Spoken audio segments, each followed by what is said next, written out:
Hi, Bes! Ginagawa mo dyan, Bes?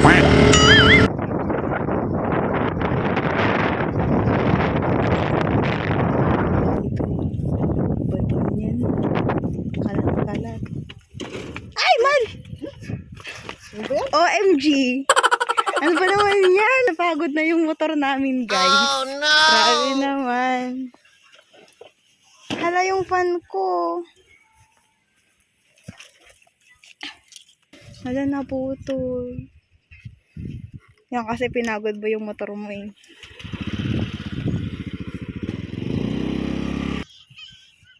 Pati ba yung center stand, Mal?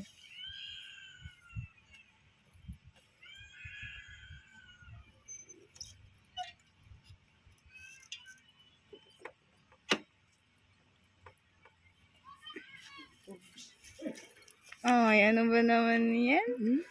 Naputol. Kamamarungot. Motor check. Motor check.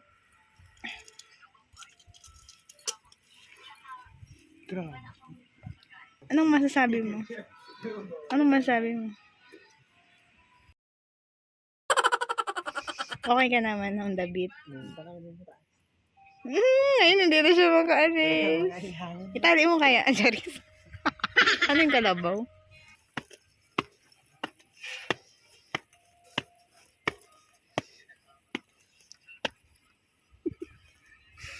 Pantay ka ngayon. Bumalo ka eh.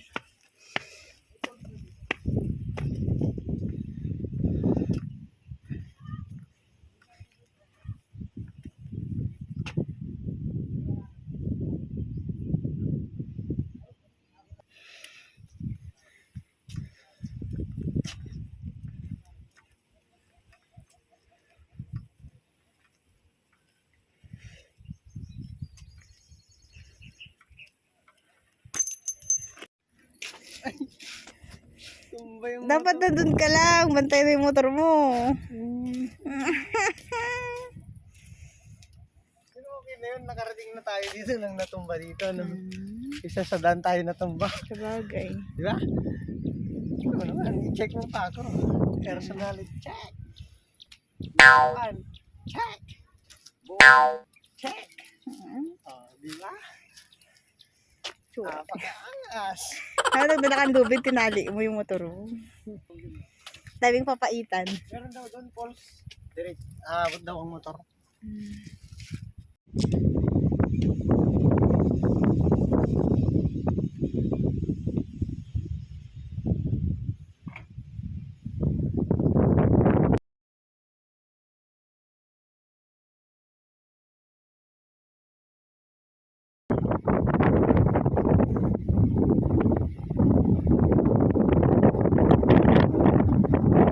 Lamig naman dito. Dito si Sagani Granil. Pumunta dito para magpunas ng motor. Dito mo lang pala siya mapupunasan. Hindi ko alam kasi natumba kasi.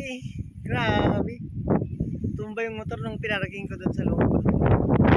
Lakas yung hangin siguro.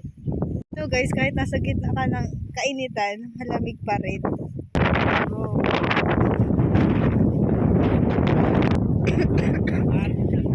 Ay, sorry guys. Oh my gosh. Ayan, for the ubuang person. Hoy.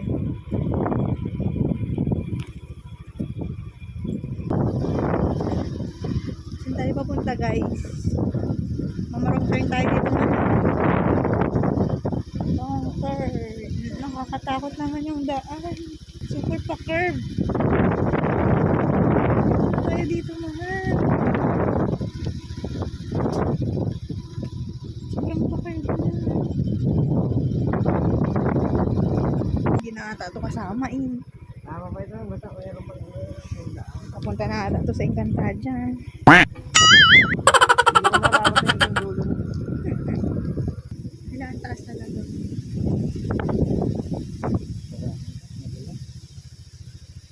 Madulas yan oh. Ay, madulas yan.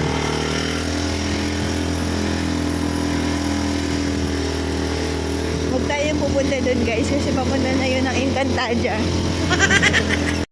At ayun na nga guys, at hindi na tayo tumuloy doon kasi masyado ng pababa ang daan at parang madulas din doon sa may parte yon.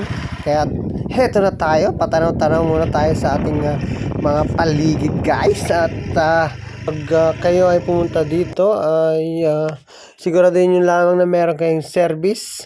Yun, dahil ang lugar dito ay sobrang napakalawak talaga. Magre-relax ka dito. Ang mga hangin dito ay sariwa. Yan, tamang-tama sa mga na-stress sa kanilang buhay-buhay pag-ibig. Charot!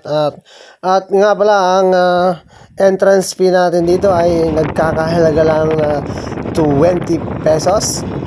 At sa 20 pesos mo ay talagang sulit mo na ang iyong travel dito sa Kabog-Kabog View Deck. Yun. So sa mga nagnanais pumunta dyan, tara na.